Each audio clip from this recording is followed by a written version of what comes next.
That was when I knew I was old. When I was like, when the rookies would come in and they'd be like, "Yeah, I'm born in the year 2000." I was like, "What the fuck am I doing?" You know, like I'm over here blocking these kids, bro. Like.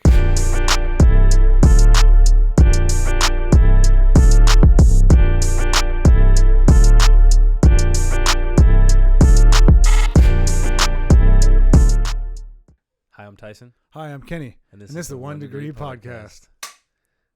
We're off the field. Good job, Kenny. Hey.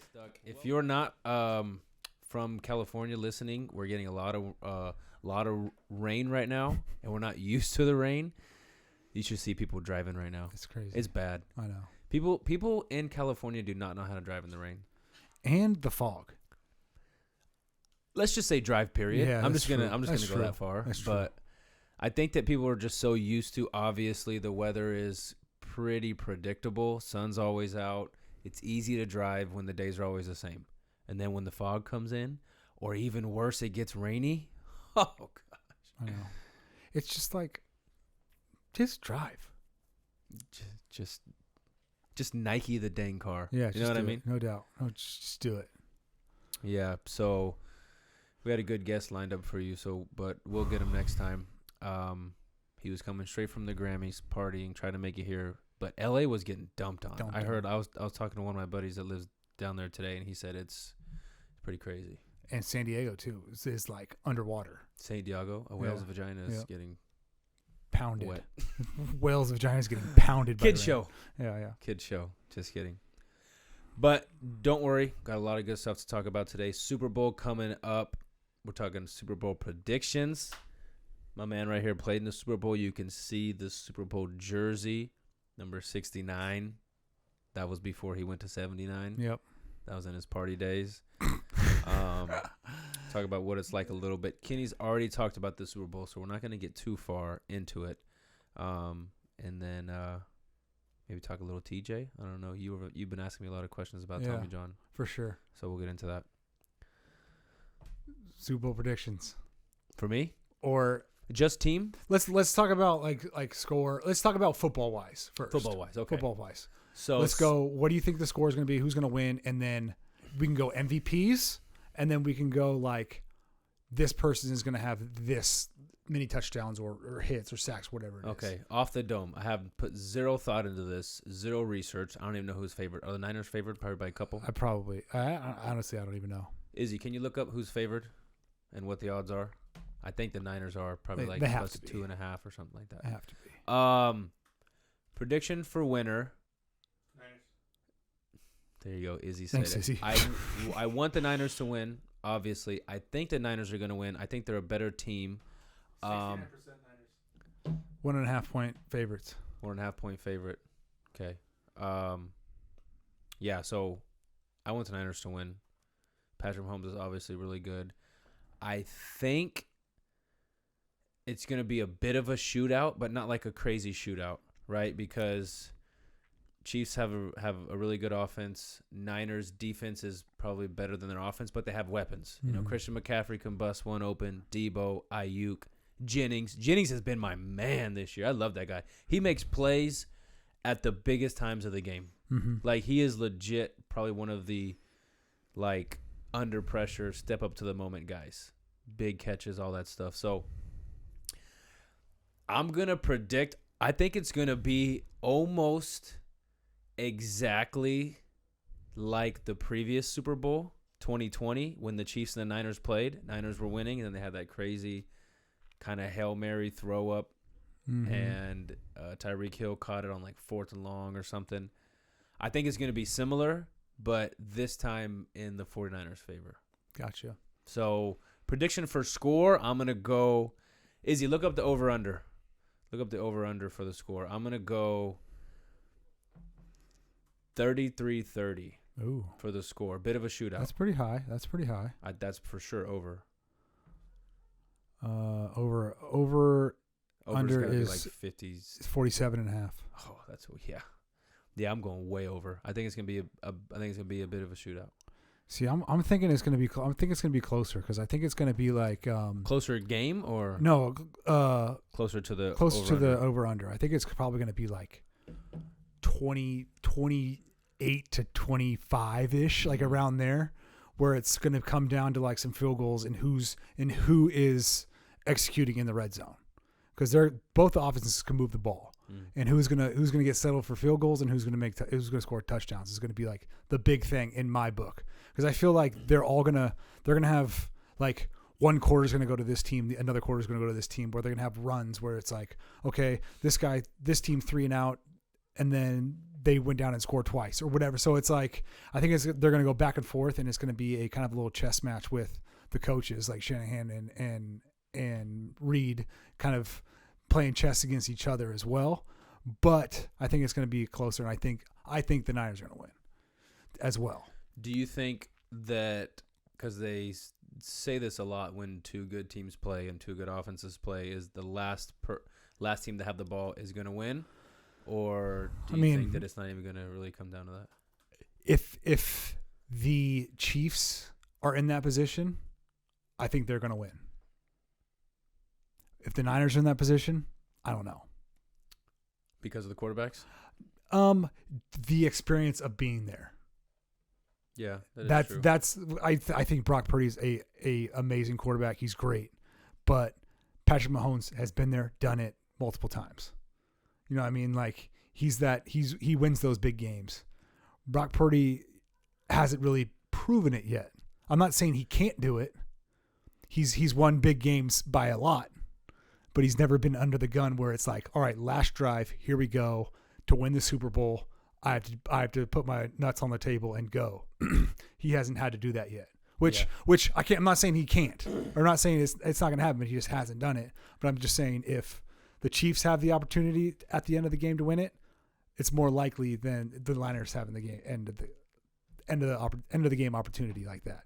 See, I think the opposite, because it's not Brock Purdy versus Patrick Mahomes. It's Patrick Mahomes versus the 49ers defense. And if I'm taking those two, I'm taking the Niners defense. I'm taking Nick Bosa going ham, getting to the quarterback. I feel like they're going to do something to keep him in the pocket and take away like their best weapon that's going to be able to defeat them. So if you have to go Patrick Mahomes in that offense versus the Niners in the defense, Niners come up big time in the playoffs too and won games. And then vice versa, it's Brock Purdy against the Chiefs defense. Yeah. I think Brock Purdy can handle that defense too pretty good. So if you put me up who has the ball last is going to win, it's the Niners' strongest suit against the Chiefs' strong suit. Yeah. So I think that's what people want. I think it's going to be a really good game. Like on paper, like the Niners should win. Like that's just truth, but like there's a lot to say about experience too. Yeah, there's a lot, especially at experience that level. with the same exact players. Yeah, same coach. Yep. Same quarterback. Same system. Yep. Yeah, it'll be good. It's so crazy. Have you seen all the things where they're talking about like 2020 versus 2024? It's almost just like it's literally exactly the same. Izzy, have you seen all this? Yeah. And then people were like, if March 12th, what was the date when the world shut down? March 12th or 17th, whatever. They're like, if it comes to that day again and we get a news, we're like, oh hell no, I'm gonna kill myself. Because the Super Bowl is the same. There was a couple other things that were the same. Damn. Trump versus Biden again, election year, crazy stuff. It's just like a remake of 2020. I hope it's not, because 2020 sucked. Yeah. Well, it was fine for me. I had a blast. I didn't have any responsibilities. That's true. I had a baby. All right. I didn't have a baby. That's the predictions for the Super Bowl actual game. Let's have a little fun here. Best Super Bowl commercial. What brand? Yeah, like what like industry, food, beverage, whatever. Who has the best Super Bowl commercial during this year's game? I'm going to go with Doritos. Always pulling out bangers. Yeah. They always have something that's funny, right? They always have something like, sometimes like Pepsi or whatever will hit you with like a heartfelt one, or the Coke will hit you one with like the horse running, it's Budweiser hit you with the horse and the dog running. That's like heartfelt. But those are good too. But and those are the ones that everybody talks about afterwards, right? but the funny Dorito ones are the. I remember are the funny ones. one of the funniest ones I saw. This was a long time ago. It was a Doritos commercial, and the guy's trying to get they're in a plane and they're gonna go skydiving, and the guy's trying to get him to jump out. He's like, "You got to go now," and he's like, "No, I won't. Like, I can't. I'm scared." He's like, "Not even for a bag of Doritos," and he throws it out the window or the door that's open. And he's sitting there, and all of a sudden you just see the pilot of the plane run and jump out of the plane with the Dorito. That was a good one. See, just like something stupid like that. It's funny. Yeah, and then they had another good. one with a dog, like crazy stuff. But Doritos is always good. You stole mine. Okay. I think that the Super Bowl commercials aren't as good as they once were. They have to be, See, I feel like they are as good, but they just get so hyped up. They're like, oh, the commercials have to be really, really good, and then everybody gets let down. True, but I think that the funny aspect is not there anymore because of all like the PC stuff and them getting canceled, or them turning into like Bud Light or Target and losing a bunch of shares and people talking about them. So you want people to talk about you because of the commercials, but not in like the wrong way. So you can't. So you have to please both. You can't please both, so you got to stay in the middle. Yep. So they just basically just do like a normal commercial. What are the commercials going for right now? I don't know, Izzy. What are the commercials going for right now? How much does it cost? It was 5.6 average For 30 seconds? or is 30 seconds, it's 2.7. Okay. 30 seconds is 5.6? 2.7. 1 minute is 5.6. Yeah, because I was watching like how over the years it's been going up. Is that and it goes up during the game? Like first quarter is less, and then fourth quarter is even more, right? That's crazy. Okay, so you go Doritos. I'm gonna go. I'm not gonna say Bud Light because they're just the freaking worst. Man, you stole mine. Sorry. You stole mine. Let me think. Oh, I got one. You ready? You ready for this? Best Super Bowl commercial this year, Skechers. Ooh. Because Skechers is getting into the athletic game now. They got basketball shoes. They have cleats. They're into the golf industry. Like, they are pushing it. And their basketball shoes look pretty good. Outside of the little S that it's Skechers, it looks bad. So just right now, since you stole mine, I'm going to say Skechers because they're trying to get into the game like at a big time. And then like athletes, Do you know who's staying on commercials? I don't know if they're going to have a commercial this time, but sneaky funniest commercials ever are Mayhem. The Mayhem guy, the car insurance one. Yeah. Those are hilarious to me. I don't know why. Like, man, whenever he's sitting on the dash and he's just like, one of your GPS is messing up, and she's like, recalculating. And he's just like, the girl crashes, and he starts laughing at her. Oh, dude, it just kills me. It just goes like time. to stay away from mayhem, like me. Yeah. And it's mayhem, and he just gets out of the wreck. Yeah, dude, those are hilarious. Those are great. I'll watch those. Shoot, one of the best commercials in that type of category, the Jake from State Farm. Farm. It's not even real anymore. Like, that guy's not even Jake from State Farm anymore. It's a black guy now. Yeah, you couldn't have a white guy that was representing State Farm. You can't. That was so funny. What are you wearing? Khakis. Yeah. I like the new Jake from State Farm though. He's pretty cool. Yeah. Like the other one, it was just like that one commercial. Yeah. But the new guy's pretty good. He does a lot of stuff. But he's known as Jake from State Farm. No doubt. That's the thing. Yep. Is your Jake from State Farm. He can't do any other commercial. Nope. He can't play any role in any movie. No. His acting career is done. Forever and always, he is Jake from State Farm. Yep.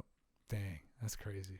Have you seen the Patrick Mahomes and McAuto or whatever? Yeah. Mahado or whatever. Yeah. McHolmes and Otto. Yeah. It's like, no, get out there. How do you feel about Travis Kelce and all this? I mean, I like him. I think he's a good player. I think he's like solid dude. I like his brother way better. I think everybody does. Yeah. But I don't know, man. I think he as an athlete, I don't know him personally, but as an athlete, I think he does it the right way, and he carries himself. He plays with passion, and he likes football. He's a football guy, and that's all you could ask for like a teammate or somebody like that. Do you think he has the career that he has without Patrick Mahomes? Because they play well together. They're on each other's page. 100%. Is he one of the best route running tight ends ever? Yeah. Like he really Sometimes is. he doesn't even run routes. He just Exactly. runs to the open spot. No and doubt. that's the best route. And that's what, for being a former quarterback, like gives you the freedom to do too, right? And you had to earn that right. Like you couldn't just say, "Oh, I'm going to run around and do whatever I want." No, he earned that right to be able to do that. Yeah. And that's what a lot of people are like, "Oh, he just does his own thing." And I was like, "No, he had to get to that point." That's the point. Yeah. What you gonna run a super crispy, cool looking route, and the guys right when the guy's guarding you covering the whole time, Yeah. or you run into the zone where the guys guarding Gronk was the same way. You know, like would he just be run this? the Would he spots that are would he open. be what he is without Brady? Probably not. Or who knows? I mean, you can have this debate with You every know? player in Exactly. every situation. You can have. Would Megatron be the same without Matthew Stafford? Or He'd probably be better actually. would Joe Not that- Montana and Jerry Rice be the same? You know, like because Jerry Rice had Steve Young and Joe Montana. Yeah. You know, like I think the guys that I think Brady. I mean, he proved it after, but would he have been the Gronk. player without it? Right. Yeah, for Him sure. and Gronk both proved it afterwards, but they learned a lot from that Belichick era. Brady proved that he can win without Belichick. sure. Belichick did not prove that he can't win without Brady. For sure. And then, Crazy, he doesn't have a job. do you know where he's going? Where? Him. So Bill Belichick and Tom Brady are going to Michigan, and they're going to win a college national championship. And Tom Brady's gonna play quarterback because Yep. he has one more year of eligibility. He has one more year of eligibility. Speaking of Tom Brady, did you see him top the ball at the AT&T Pebble Beach? And then you just hear one of us, one of us, one of. He us. goes, "There's no breakfast balls at Pebble Beach." Oh, dude, and that. Have you ever played there? No. Dude, it's the tee box is like right there in front of like the clubhouse where everybody's standing. Was that on one? That was on one. No chance. Yes. That was on one. That was on one. Oh yeah, like I've been there. I haven't played Yeah. it. Yeah. And it's nerve wracking.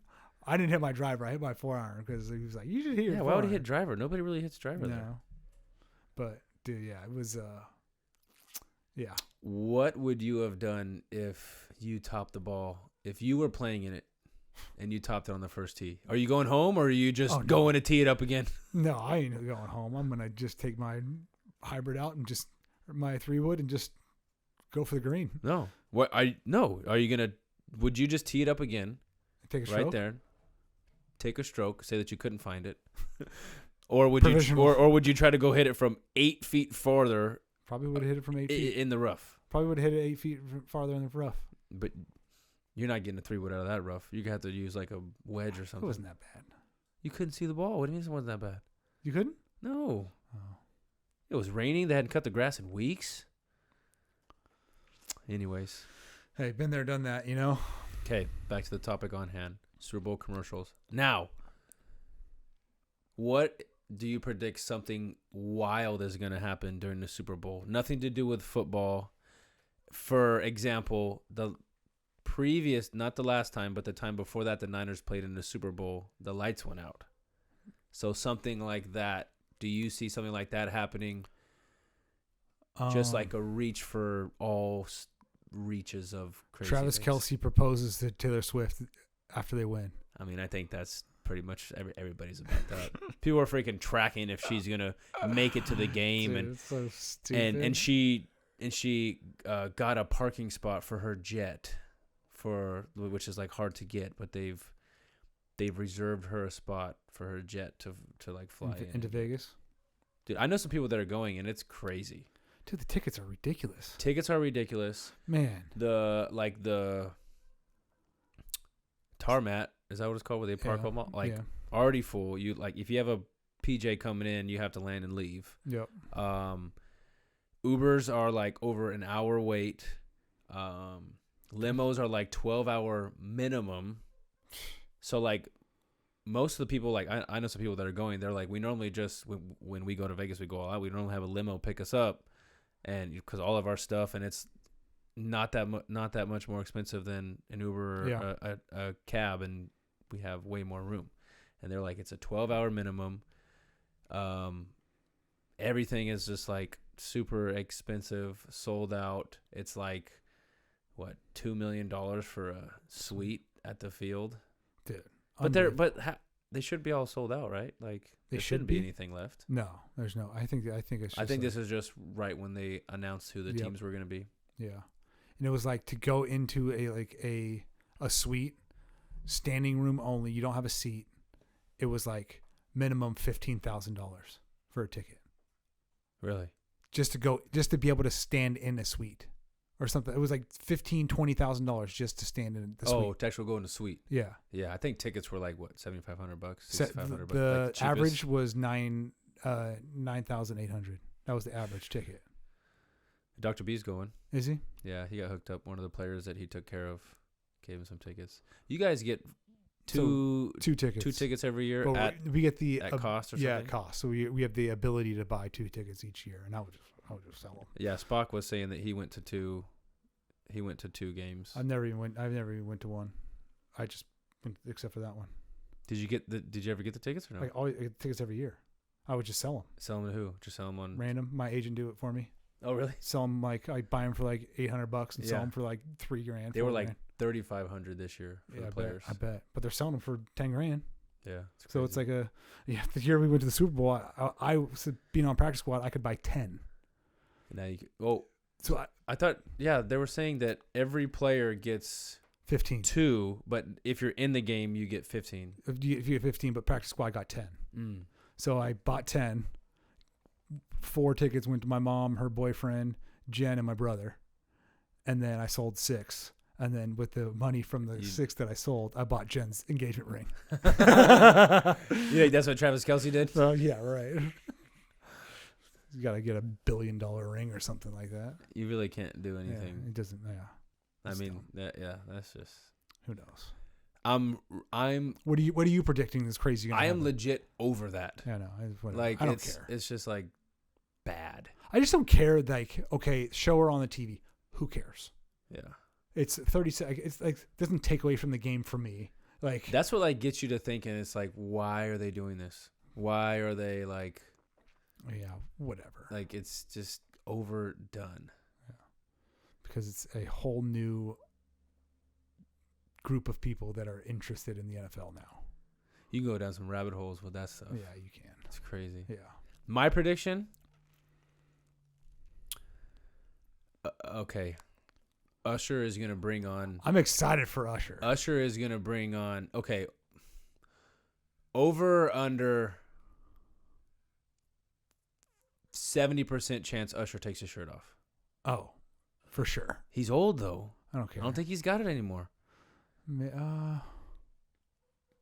But it's Usher, baby. Okay, so he takes his shirt off. Over or under. Oh no! What are the odds that he brings a chick on stage, just like grinds on her, like he does Ooh. at all of his Vegas shows? I don't know. He'll get into some stripper action mode on. For sure. I just hope Ludacris comes out. Luda. Luda. All right. Let's see. Vegas. Oh, gosh. Ooh. Usher brings out Lil Jon and Ludacris. Mm-hmm. And they Yeah. sing, yeah. And then, straight from there, Lil Jon goes in, to the window, to the wall. And then Usher goes, to the sweat drop down. And then he goes into one of his, like, other songs. Dude, Usher was like my favorite for a long time. He was like what made me fall in love with like R&B music. I think everybody. Yeah. That was the hit. Like, when I was in 6th and 7th grade listening to Usher. You got it bad. Oh, see, I was nice. Is he? and, Were nice you and born slow. yet? You don't? When Do you were you even know born? who Usher is? 2003?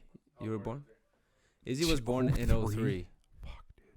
That was when I knew I was old. When I was like, when the rookies would come in and they'd be like, "Yeah, I'm born in the year 2000." I was like, "What the fuck am I doing?" here? You know, like I'm over here blocking these kids, bro. Like, man. Crazy.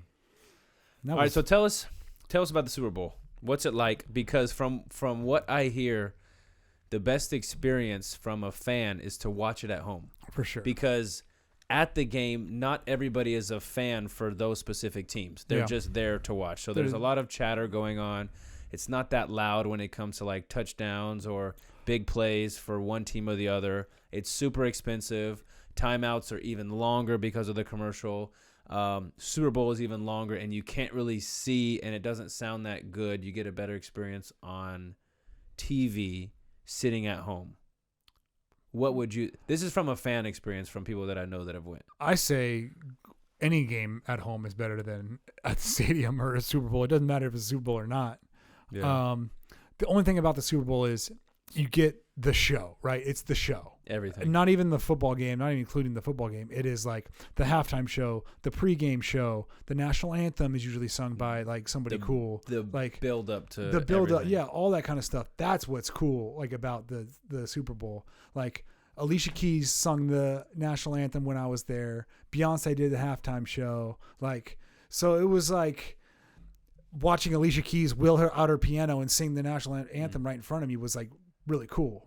I've seen some pretty cool national anthems, all Boyz II Men, Jordan Sparks, like a bunch of people, like really good, like Mick Jagger. Yeah, I'll tell you the Jordan Sparks story later. That's a different story. I think you told me. Yeah, it's funny though. Yeah, dude, that the experience of the Super Bowl is cool though. It really is, because it is like the biggest thing in America. Like, yeah, it is. It's just the most viewed TV show. Most, like, everybody looks forward to it every day, like every year. Like, it's not just like, oh, it's the World Series again. Like, it's Game 4 of the World Series. Even people that don't watch the Super Bowl go and watch the Super Bowl. Yes. People just eat like assholes, and like, you know, like it's fun. Like, Super Bowl it's a national holiday. It's an American holiday. If there's one day like you feel like, oh, this is America, it's like 4th of July, then the Super Bowl. Yeah, it's the truth though, you know. Like, but I like all the stuff like the week leading up to the Super Bowl. All like, the media that's going on. All the media that was there, like we were there and we were practicing and doing all that kind of stuff, but it wasn't like it was really like hard or like all the work's done. Yeah. Like, you know, so like we're getting all these gifts, and like every time we come to practice, our locker's just filled with gifts. Basically, like we got like Beats headphones, like all this. Like each day we would have like a package from like a different company. Yeah, like UGG slippers, whatever it was, and you just load up. They're like, make sure you bring an extra bag with you to like bring all your shit home. Yeah, and I'm like, so you're there for the whole week, right? So it's almost like you go on. I think it's like 6 days. So you leave like Monday and then you play Sunday. Yeah. Yeah, I remember you talking about this in a previous episode. Well, and then what about, so all this stuff before, leading up, and then after, because there's a party for both teams whether you win or lose, right? Yep. So what's the party like for the losers? I mean, it sucked. I mean, what are you going to do? You know, you're going to like sit in your room and cry? You're going to go like have fun? Your season's over no matter what anyway. So it's like, and you made it to the Super Bowl. You're kind of celebrating making it to the Super Bowl. Yeah, but like we had the Roots, Kid Cudi and Snoop Dogg perform at our post loss. Is Super it separate? Bowl. It's not the same. Like, no, both teams aren't. Yeah, the same, so each team will like rent out their own space to have their own Super Bowl party, and like there was a bunch of like celebrities and stuff there. Like Guy Fieri was there, and I was like hanging out with Guy Fieri. I was like, "This is Guy Fieri. We're rolling out," you know. Did you ask him to make you some to eat? No, I did. He actually cooked for us at the 49ers facility for a few times. Yeah, which was cool. Before he like was super big. This is like when it was like when he was first rolling out. You know, first starting diners, drive-ins, and dives. Yeah. So, I love that show. I know, me too. I just go to sleep to it like every night. It makes me, I get so hungry. One of the best things is to watch diners, drive-ins, and dives while you're eating. Healthy? No, it's the worst. But you always want to eat what they're eating, and it just makes you just like. I have a list on my phone of different cities that I like. I know I'm going to go to try the food of all the food spots. Yep, I know. I used to have it too, but now I have self-control, and I'm not like that anymore. Oh, I'm going to go to Houston every day. No, when I'm in Houston, I want to hit up some spots that I think look good. That's what I love to do now too, and I like to go to places and just get what they're known for, what their best thing is. For sure. And I get like one of everything on the menu because I don't want to like, oh, what if I miss having this? I'm the worst, so bad the worst. I can't just go and get a meal. One item. No. I go. I order all I this food. gotta I'm like, get- what's wrong with me? Okay, yeah. So Tootie will ask, okay, do you want an appetizer? I'm like, sure. And then we're like, well, that looks good. That looks good. That looks good. And then all of a sudden we have 3 appetizers. Mm-hmm. And then we can't decide between 2 entrees. So we each get them. And I end up eating most of it. And then I just want to try everything. But I end the night feeling not as good. I don't care. You'll get over it. No, like I eat till I get sick. I know. You'll get over it. That's what I'm saying. Like it's worth it to me sometimes. It's worth it while you're eating, Yeah. but then not afterwards. Don't care. It's worth it. All right. Let's talk about Tommy John. Oh, flipping the script. Yeah, let's talk about Tommy John. Okay. What do you want to know? I want to know, like, What is Tommy John? what is Tommy John? Not sandwiches, Izzy. Okay. Hold on. Time out. Or Papa So- John. You thought it was Papa John. So last time we were talking about Tommy John, Izzy thought we were talking about Papa John's. Yeah. That's all right, Izzy. All right. I was like, how did Papa John's ruin your career? How did Papa John's ruin my career? That's because you eat all the food now. Eat yourself out of the league. You know. Eat so much pizza, your arm turns into noodles. All right. Yeah, Let dude. me explain to Izzy what Tommy John actually is before, and then you can ask whatever you want, because the people. Not very many people know what Tommy John is. They just hear Yeah. Tommy John. So Tommy John stands for ulnar collateral ligament reconstruction. It doesn't have anything to do with Tommy John. Just the first person ever had Tommy John, his name was Tommy John. Death surgery. So basically, Izzy, what they do is, and if you guys listening at home, if you take your pinky and your thumb and you put them together, notice it has like this big tendon that like pops out. Do you see that? So you put those two together, you're going to have a big tendon that pops right in your wrist. If you're wearing a watch on the inside of your wrist, big tendon is going to pop out. That guy right there. So my left hand has it. I don't have it. My right doesn't, because they take this tendon and they put it in my elbow to make it stronger. So see this big, huge scar right here. So I have a bigger scar I because don't have Tommy yeah, John's. and there's like a decent amount of people that don't have that. It's literally a pointless thing. You don't need it. That's why they take it. It's pointless. And if people that don't have it, they take it from their hamstring. So if you feel like the tendons behind your hamstring on the outside, those. they'll take that and put it in there because it's the same. So what happens is you have a ligament that connects this area right here. And when you're throwing a baseball in this motion, it's a lot of stress on there that tears a lot in a pitcher. You don't even have to be a pitcher, just like a baseball motion. So that ligament on its own can't hold up to 190 mile per hour pitch without tearing. The only reason why it doesn't is all the muscles around it, all your flexor muscles, your tendons, all that good stuff. That's what protects it. That's why baseball players do so much, this stuff, but with weights, and like shoulder stuff and all that to keep this healthy. So that's why it doesn't tear all the time. Or that's why it doesn't tear after one pitch, but it tears all the time just because it's a lot of stress on one little ligament. So that tears, and then what they do is they take this tendon in your wrist. So I have 3 little scars, one at the bottom of my hand, one in the middle of my forearm, and then one up a little bit higher. They take that tendon out, and then they interweave it in between where your ligament used to be. So your ligament was holding these 2 bones together, basically. Then they take that tendon, which is like I don't know how many times stronger than a ligament. A tendon's, you can't break. A ligament's tear it all the time. Tendons don't. Tendons are almost like bones. Like when you tear your Achilles, it's a big deal. So they take that tendon, not tendon, and they intertwine it in between those 2. So they like figure eight it. So now you have something that's I don't know how many times stronger than a ligament, and then it's intertwined. So now it's even 4 times stronger than that is. So that's why people have Tommy John. They come back better. Success rate is super high. But basically everybody comes back at least to pitch. Maybe sometimes not at the same level. Most of the time above the level that they previous did.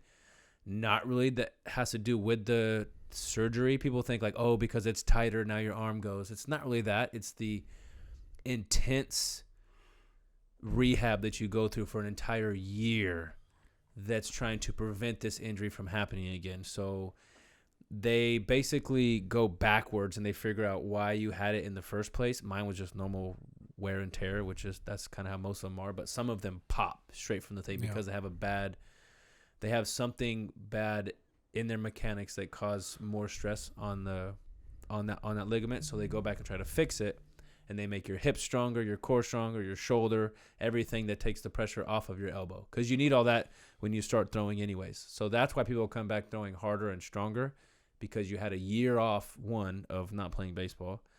And then the ligament is stronger itself, but you overall are a lot stronger. So I came back stronger and not better, but stronger than I was before I had Tommy John. But I had 2 surgeries. So that's what kind of sucked. Why'd you have 2? So, all right, we'll backtrack a little bit so we have like a timeline. So 2015, I was sitting in AAA just waiting to be called up. Every person that I talked to was just like, we just don't have a spot for you in the big leagues. Everybody's doing good. Like, you'll be in the big leagues. And then when I came back and was in big league spring training in 2017, everybody told me how unfortunate it was that I had Tommy John, because you should have been in the big leagues before you even had it. So that was the hardest thing for me to get over with, is literally the GM telling you that you would have been in the big leagues the last 2 years, but this happened to you, and it's unfortunate, but they gave me props for coming back and getting to where I was. And when I heard it, I was like, yeah, I'm going to be in the big leagues in a couple weeks, because this is the stuff they told me when they sent me back down to minor league camp from big league camp. I was like, yeah, like, I worked my butt off, and they're like, we'll see you in like 2 weeks or a month, because when something happens, you'll be one of the first guys. So in my mind, it's like, cool, I put all this work, I'm going to be in the big leagues.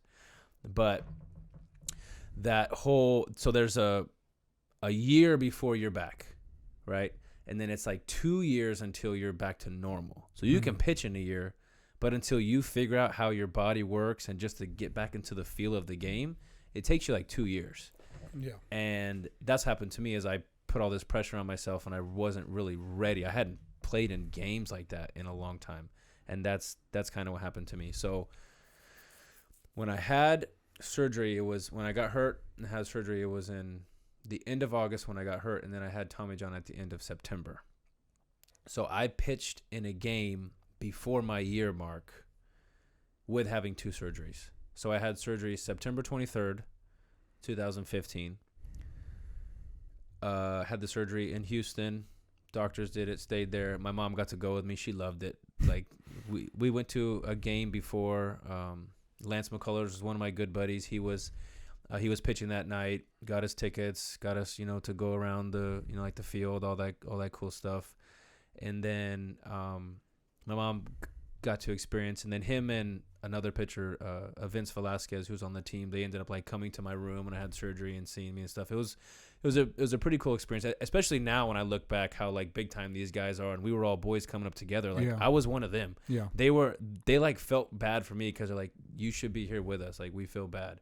That's why we support you, and they were hanging out in my room and stuff like that. It's a really cool experience that I still have to this day. But so my mom got to enjoy all that. We were there for an entire week. Had the surgery, follow up with the doctors, flew home for a week because I'm in like a big cast. I can't do anything. And then after a week, fly to Houston. Doctor checks it, takes out the stitches. It's just literally fly out, go, get on another flight to Florida, to where our spring training facility was. And this is when Instructs was going on. So Instructs is after the season for like the newly drafted people that need a little bit more work, or the young kids. You kind of get like a month or 6 weeks of kind of instructional ball, where you're playing games, but you're really learning how to play outside of spring training, because you got to get ready. Mm-hmm. So this is kind of like teaching you what you needed to work on from the season, but then also just kind of getting some new players, like acclimated to the system. So I went there, but I'm on a totally separate like game plan versus everybody else. Everybody else is there playing, and then it's just like us, like rehab guys that are there just doing rehab. So it was me and a few other guys that had Tommy John. Some of them are almost getting back to throwing and all that stuff. I started this is when my rehab journey started. I want to say like first week of October. And the first 6 weeks, you're not really doing much. Yeah. Like, you're doing stuff for like Hand shit. You know, no, nothing. Nothing. Like, so basically all I did for the first 2 weeks, every day for hours, they would massage my scars. They would do like some light stretching, just moving back and forth. And then I'd be on the game ready I would do the game ready 5 or 6 times a day. The game ready is like the, like, I'll compression explain for people. sleeve. Yeah, it's with a ice. compression sleeve, and it has ice and really cold water, so it's like icing your arm with compression, and it keeps the swelling down. And all of these things are the reasons why athletes come back so fast, and they come back 100%. The average person, when they have surgery, is not going to come back to where they were before. Yeah. Athletes are, because of all this. You have the best doctors in the world, best trainers in the world, best equipment in the world, and all day to do your rehab. Not just you go, 3 times a week into, Sierra Pacific here and do some stretches. Like, that's the reason why athletes come back. It's their job. So I did that. First day out of the cast, I had full range of motion. So I had all the way here, and then I can almost touch my shoulder here, which they were like, wow, this is great. And in my mind this whole time, I was like, I'm coming back. In my mind, when I have surgery, I'm like, I'm going to be in the big leagues. When my year comes, I'm going to be ready. Like, so when I come back, I'm going to do a rehab game, and they're going to call me up to the big leagues, which is crazy. It's never going to happen. But that's what my mindset was. Yeah. I'm coming back. And full range of motion, and in my mind I was like, yep, that's where I'm supposed to be. Can we get to throwing now? Like, that's my mindset, because I had put in so much work for the previous 2 years for that to happen. And then after like a month, when they were stretching me, it would take a while to get loose. Like I said, first day, full extension, almost full flexion, but it kept getting harder and harder, and they had to stretch more and more. And then it got to the point where my arm, because I had to wear that big brace everywhere. Me and Tootie went to Disneyland, and I was riding the rides, and I had that like Tommy John brace. It's almost like a knee brace, but for your elbow, right? Yeah, I have one for mine too, yeah. Yeah, so I'm in this brace all the time. It keeps you locked where you can't go this way, you can't go, like, you're literally locked at a certain degree. And then it would get tighter and tighter, kind of just locked in this angle right here. And then kind of got worse, and I was numb in my pinky finger and the outside part of my ring finger. So these two spots, and that's where your ulnar nerve goes. So when you hit your elbow, you can feel like that shock to your pinky. So my pinky was completely numb.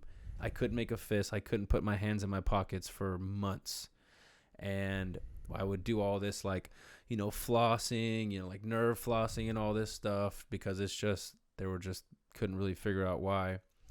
And my arm was stuck like this. They would have to heat it up and really crank on it to be able to get it to move. And then once it was warmed up, then I could move it a little bit and do my therapy. But it was hard. And so I got to come home kind of around like middle November, and they sent me home with all the equipment so I can be home during the holidays. And I did my therapy here at Sierra Pacific. Pretty like same regiment. I'd still be there every day, and they had like the orders from the Astros and all this stuff. And it didn't get any better. And I remember talking to the head trainer, or he was in charge of all the rehab stuff. He was the rehab coordinator. I was like, something's wrong. It's like, it hasn't gotten any better. It's still stiff. My pinky's numb. I haven't felt my pinky in months. I got to do something about it. But at the same time, I was just hoping that it would just go away. Yep. Because I'm thinking something's wrong. So it was like a terrible 2 months for me, because I'm just like, it's not getting better. What do I do? I don't want to find out something's wrong with me and I'm done. I can never throw a ball again. So I was trying to avoid that. I didn't want to say anything was wrong, because I didn't want anything to be wrong. So, and I finally was like, something's wrong. What can I do? And I remember talking to him and calling him like, I'm done. Like, what are they going to do? Like, just fix my arm so I feel better and I can have a normal life. But he's like, you know what? I think that is fine. I talked to the doctor and this and that. He wants to see you. He thinks we can do this, and just maybe like move your nerve. And I was like, they can move your nerve? And I was like, all right. Like, if it makes my numbing, go away. Yeah. And then when I got, so they set it up. All right, we're gonna fly you to Houston. You're gonna see the doctor. As of right now, he's putting you in for a nerve flip. I don't know what the technical name is, but they're gonna move your nerve to a different spot. But he was like, he's gonna check you out, x-ray, do all these scans in order to see what is actually wrong. So I showed up, sat me down, and he's like, well, it's very interesting.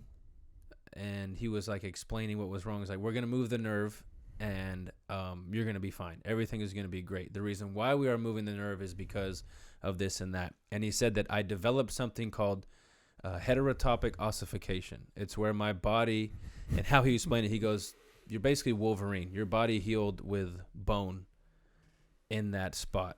So my body, yeah. So if you go like this, there's like a bone right here that sticks out of your elbow. This is called your medial epicondyl. If you look on my right elbow, I don't have that. It's just one huge bone. So he's like, so you grew bone to heal yourself, and now it's pinching your nerve. So that's why you're so tight, because now your body grew bone. So instead of where your ligament and tendons are, it's bone. It's not bone. It's calcification buildup, but that's what bone is, yes. Right?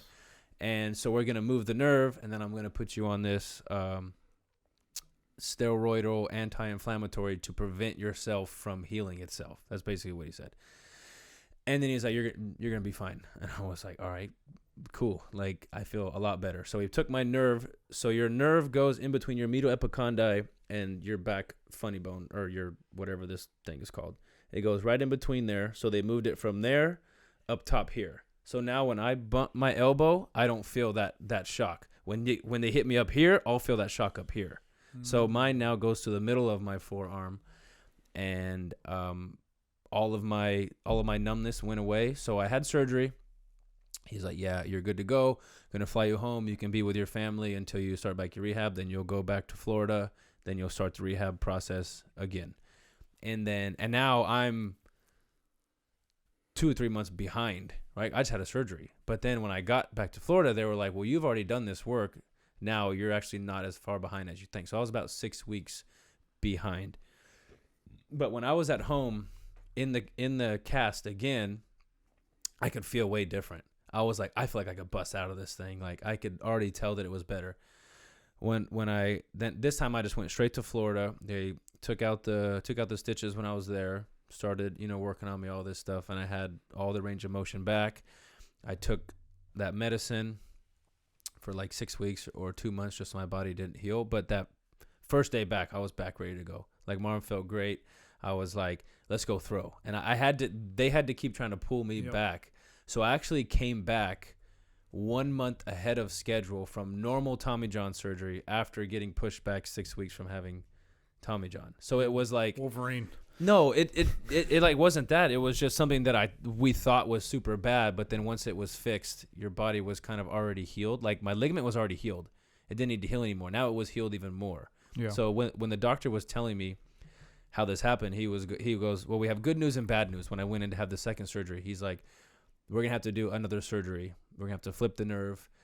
But he said, good news, you have the strongest elbow in the history of the world. That's basically what he said.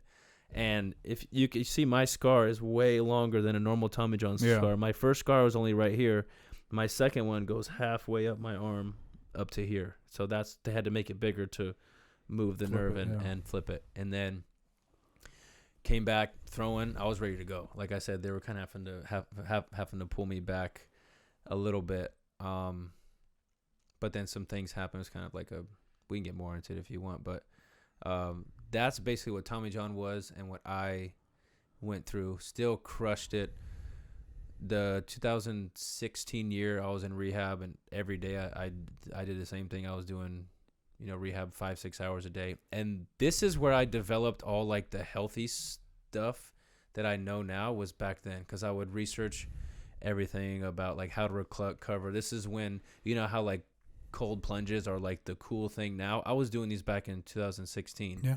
Knowing the benefits and like all like the Wim Hof breathing stuff that you hear about now. I was doing this all in 2016 based on like some of the trainers that we have, doing some research. One trainer that we had was like super smart, and he was into kind of like the whole like holistic healing stuff, kind of like Dr. B, to where it's like you can be healthy by the things you do to your body. You couldn't really teach it or practice it because they're not a physician or a doctor, but he would kind of talk to me and be like, you could, try this, do this. This is what's really healthy for you.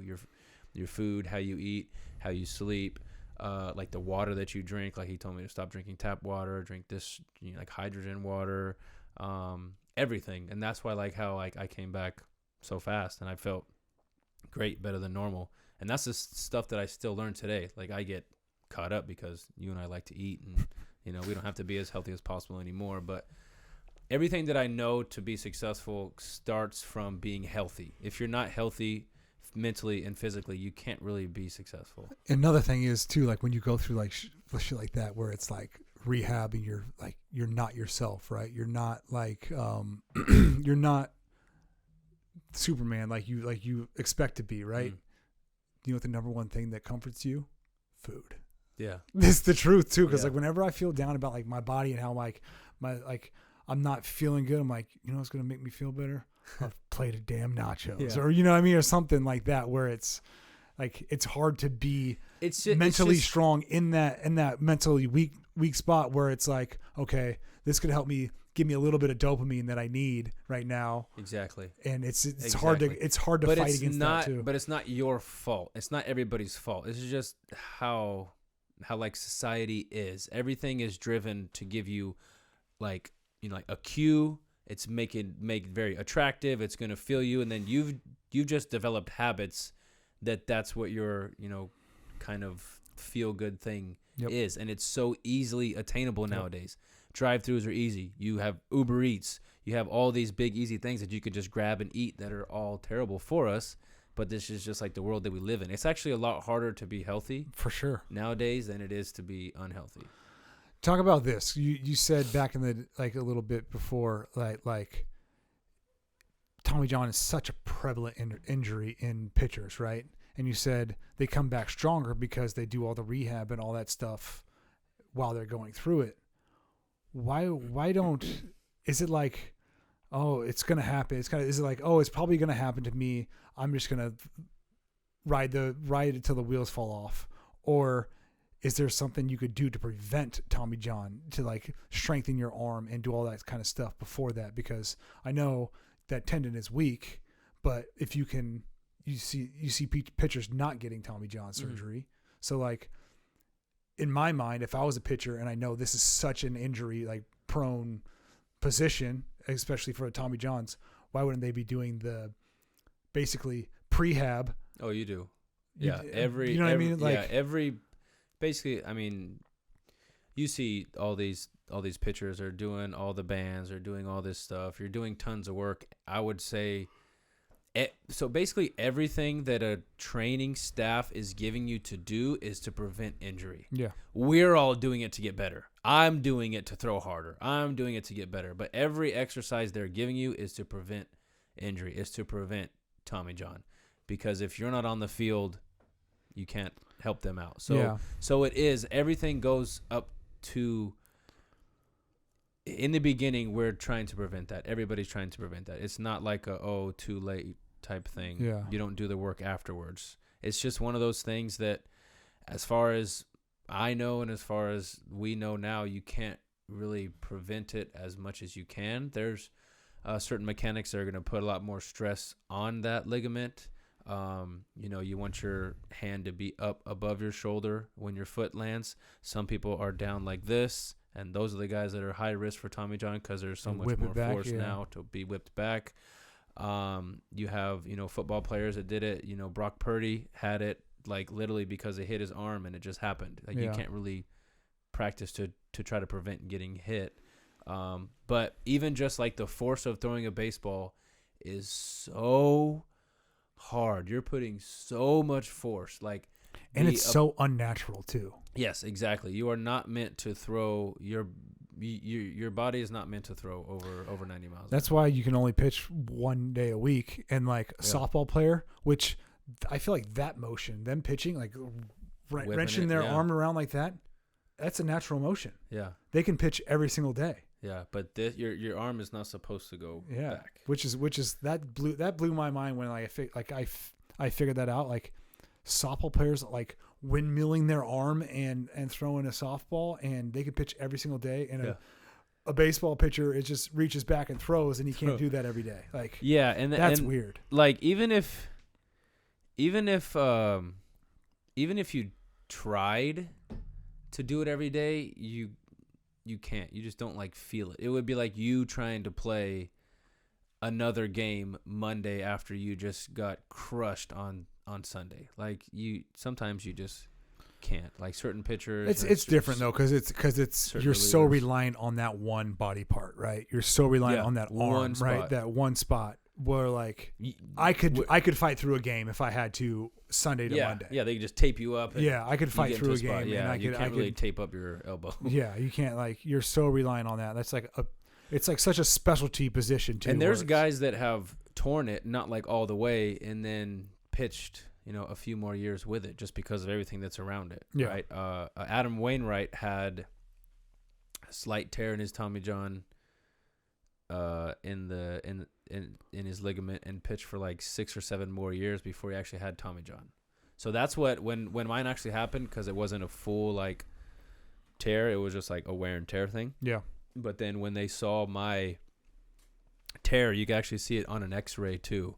It was like there was like a little calcium buildup, which I guess this was kind of like a kind of like foresight or whatever the word is. Precursor to your calcium buildup. Yeah, because there was like a little buildup right there, which they saw it on the MRI.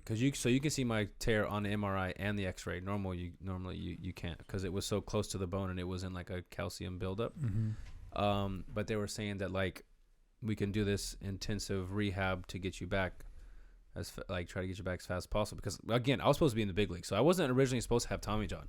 I was supposed to go in through like a super like rigorous rehab, like peptide, stem cell, all this stuff to be able to come back fast, because I was supposed to be in the big leagues. But when they kind of talked about it and everything, like everybody met and they were like, it's just better to just do it and do it earlier so that you can potentially come back a little bit faster, instead of waiting 2-3 months. Now you feel good, and then we're first month in the season, now it happens, and now we're 18 months behind instead of just 12. Just shitty timing. Yeah, it's hard, and it was hard for me to come back. The reason why it was hard for me to come back is that whole 2-year period. I wasn't ready for it, and I wasn't used to playing games every single day. And one game in the beginning of the season, and it's a little bit cold when you start the season, especially like on some of the road games. We're going to Salt Lake City and Colorado Springs, and it's cold, and I'm pitching in the cold, and it was so hard for me. I couldn't figure it out, because one game I'd be throwing 93, 94, and the next game I'd be throwing 88, like top, and I couldn't figure it out. And there was like a stretch of, I threw like 3 or 4 games in a row where the hardest pitch I threw was like 89. And I was giving up like these little hits that would get through, or stuff that would make people make contact on. And I'm like, how are they hitting that? Like, why is that getting hit? And it's just my stuff just like wasn't there. And then on top of that, so my best pitch was a cutter forever. I could just live and die. I could just throw a cutter right down the middle, just like Mariano Rivera. But I also could throw a pretty good like four seam, like keep it straight. So I would just go straight one, cutter, straight one, cutter, and you couldn't barrel it. And then I would just throw a pretty good curveball on top of that. But when I came back, when I would play catch, I would throw a normal four seam and it would cut. So my normal fastball just started cutting to where I didn't know, do I just throw a cutter every single pitch now? But I couldn't control it as much as my normal cutter when I was slightly manipulating it. It was easier for me to throw a cutter. Before, I would have to kind of manipulate the ball to stay straight more than I would to cut before, but I can do both easy, like on command. After this, I could throw a cutter, but my normal fastball was cutting too, but I couldn't control that. Sometimes it would go just a little bit, sometimes it would go a lot. And I had a normal cutter that's going a lot. So it's like I didn't know what to do, and then it got in my mind, and we had like all like the TrackMan. I can see my stuff in the game, and I'm throwing four seam fastballs at like 93, 95 miles an hour, and they're like cutting, and they're like, "This is the best pitch in baseball. Just do that." So I'm like, okay. And couldn't really throw a strike because some are cutting this much, some aren't coming. Like the feel of my ball, like the ball in my hand feels different. I didn't have my best pitch because now I'm just throwing all four-seam fastballs basically. They're just cutting.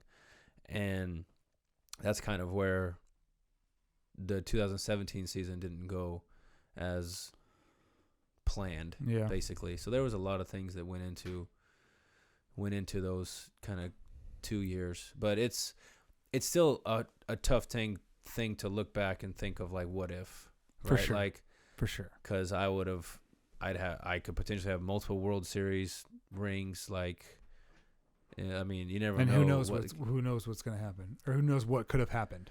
Yeah, but I mean, I know I wouldn't have learned the things that I've learned if I would have stayed playing. Like, I would have just been a guy that just played and hopefully made enough money to not have to work after that. Like, I don't think I would have really built anything. I don't think I would have learned how to create a life for myself. I don't think I would have learned how to be a leader for my kids, for, you know, my community, for my family, for, you know, be a business owner. I don't think I would have learned any of that stuff if I didn't have it. So I'm not at the point yet to look back and say I'm glad that it didn't happen because I wouldn't be where I am today. I'm still trying to get there. And I think that we all are in a way. No doubt. You're always all still trying to get there. It's difficult. It was difficult for me the probably 5 years after that, up until like 2020, 2021, when I started like actually growing more as a human being, is when I kind of got over it and knew that it was a blessing. But for those 4 years, life was it wasn't easy. And what a lot of people don't like realize too is sports is so like, you have to, like,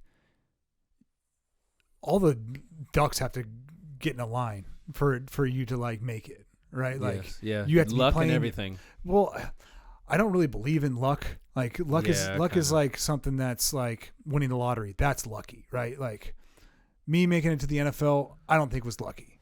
Yeah. I worked my ass off, and when the opportunity arose, I capitalized. Yeah. And that's what, like, people are like, oh, you're so lucky you got to play in the NFL. I'm like, no, I worked my ass off, and when the opportunity, you're not lucky, you're grateful. When the opportunity came, I was ready. Yeah. You know, like, and sometimes, like, yeah, I was healthy, and is that somewhat luck, or is that me working my ass off? Like your case, like, okay, like your bicep or your Tommy John's, you had Tommy John surgery, like, that just happens. Like, that's just what that's dealing with sport. Like, I tore my bicep, like, that was a freak accident. Mm-hmm. Like, that's unlucky. And there's some people that could have been the best player ever to play their sport, get injured early in their career and never come back. Like Bo Jackson. Yeah. Right? Like, probably one of the best athletes ever of all time. And his hip dislocated because he was running so fast. Yeah. I mean, unbelievable. You have it going on right. You have it right now with a Shohei. Yeah. Like, you know, he just had surgery. Will he come back? Like, did they just pay $700 million for, you know, a DH? Like, you don't really know. Yeah. It's just, that's the nature of sports. And I think the reason why Tom Brady had so much success is because he took care of his body so well. And he was smart. He sacrificed staying in the pocket when they were up by 20 to complete a 5-yard pass and just went down for a sack. And then he was able to get to multiple Super Bowls at 42 years old, or whenever, how old he was when he won his last one, playing at 45. Like, it was. And a lot of people, though, like, don't have that luxury, though, where it's like, okay, No. I can take this play off because I'm looking for the future, right? I'm looking down the road. Like, I didn't have that luxury. No. Like, if I was saying, oh, I'm going to take this practice off because my ankle doesn't feel right, and I don't want to put any bad tape out there. Like, I don't want, like, I didn't have that luxury. And there's very few guys out there, Yeah. right? There's probably one or two every team, maybe, Yeah. like, that can just not practice, you know, like the Randy Mosses of the world that can miss all week and still go and put up 10 and 200, you know what I mean? Like, until I tore my bicep in 2019, was it 19? Yeah, 19. I only missed 3 plays of my entire career. And that was when I dislocated my shoulder in college, and I missed 1 series, and I was out there for the next series. That was the only practice, everything included. Only missed 3 plays. Iron Man. It really was, and that I had to be. Like I couldn't sit out. Like I was gonna get cut or benched if I sat out. For sure. The best ability is availability. Especially in the NFL. Yeah, and I'll say it every time. In all sports, I think I said it earlier. If you're not on the field, you can't do your job. Nope. Like it doesn't matter how good you are. If you're not healthy, you can't do your job. Can't be there for your family or anything. But it was good. And it's definitely a different mindset that you have to have when you're coming back from surgery or whatever. I think that's the hardest part too, is missing all the games, missing all the reps. Right, and especially for a guy like me and a guy like you, who's like your job, you live there, right? Mm-hmm. You're there, like you never missed anything. You were doing all the extra stuff like that. Yeah. That's what made your name, right? And now you can't do that stuff. What like makes you special? Yeah. That's what it was hard for me. Where it was like, okay, I only missed 2 weeks, right? That's all I missed. Well, in football, you missed 2 weeks, you missed 2 games. We missed 2 weeks, we missed 14 games. No doubt. That's kind of the tricky part too. So I missed two games, and I mean, for me it was year 9. I was like, I gotta come back. I gotta like see if I can do it, like because I'd never been hurt really, other than college, and I gotta see if I can do it for myself to come back, and I did, and I ended up playing a few more years after that. But it was just like that mentality of, and it was during COVID when I was doing all the rehab and stuff like that. So it sucked, like doing it here. I was doing it at Spock, and it was tough, dude. But I mean, that's the kind of, you do everything how you do everything. You do one thing how you do everything, and it's good. So it's nuts, man. Injuries suck. They're a part of sports, but it never happens at the right time.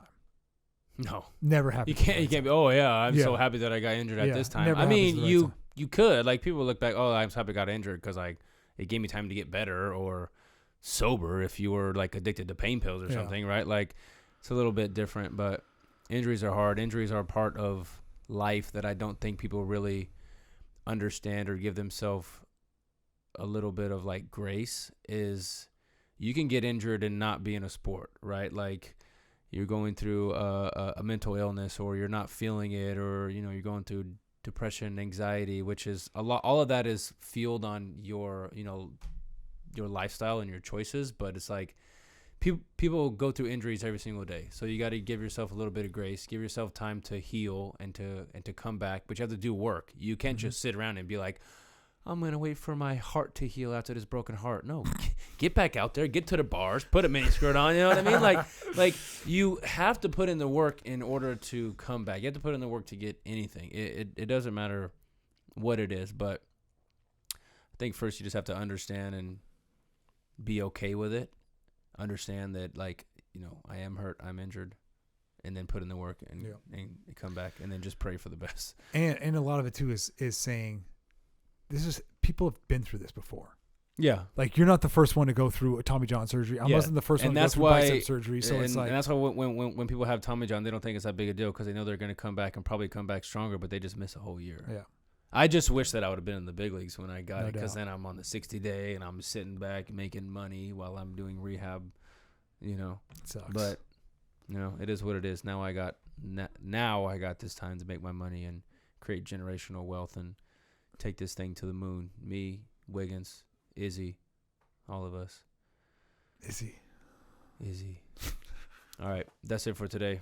Boom. Go Niners. Follow us on Instagram. You have a couple more days to take care of the Magic Mind discount. Yeah. 1 degree, or no. magicmind.com/Jan, Jan, 1 degree. If you've been on any of our stories, there's the link. Use that. And, yeah. Go Niners. Good job. Go Niners. We'll see. We out. Izzy, hit us with the theme music. Izzy. Dun, dun, dun, dun.